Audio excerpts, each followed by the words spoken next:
today is every time I turn on the computer and have a read of the news, I read the news on my phone when I'm travelling to and from work on public transport. So, you've got to do something whilst you're sitting there. And it's all about the market, the Sydney property market, the broader property market in Australia. And everything that's coming through from a media perspective is that, we're well and truly into spring. We're 4 weeks into spring. It is deemed to be our peak selling time in spring.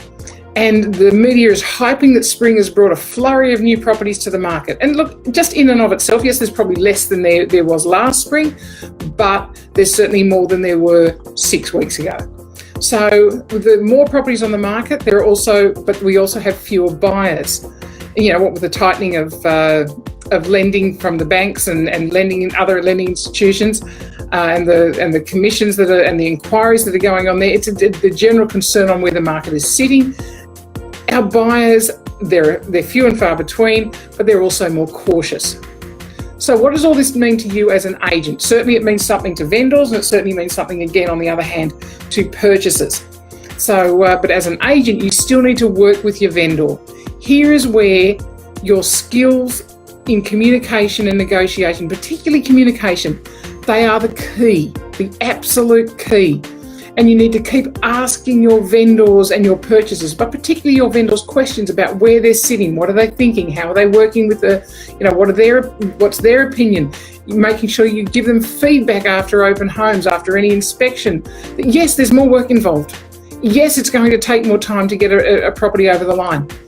But if you want to do it, then this is the input that you're going to have to do into that. There are specific skills that you need to build up with this. And we're seeing this more and more as we're in agencies, and particularly now with John Roberts out on the road, going into agencies and dealing with how do we deal with, having way too many property management listings and vacant properties? How do we deal with having listings and trying to get the buyers across the line? There are specific skills around this. So make sure that you are looking at that, obviously talk to us about what we can offer for your office in terms of enhancing those skills, looking at your communication skills, your emotional intelligence skills, how you work with people's personalities. It's so important. Yes, I know I'm usually preaching compliance. Today I'm preaching skills and how you use your innate interpersonal skills to get you across the line and actually be a successful agent.